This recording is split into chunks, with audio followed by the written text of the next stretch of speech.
Well, I got it all just that. Well, I can't get the light where y'all can see it.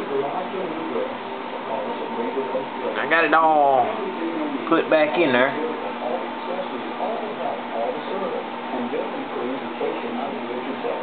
There you go. Maybe y'all can see that.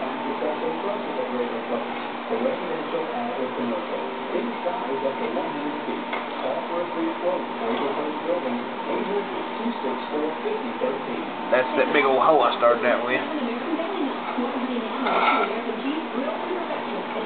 I mean, this ain't painted. I mean, this ain't, like I said, we're just gonna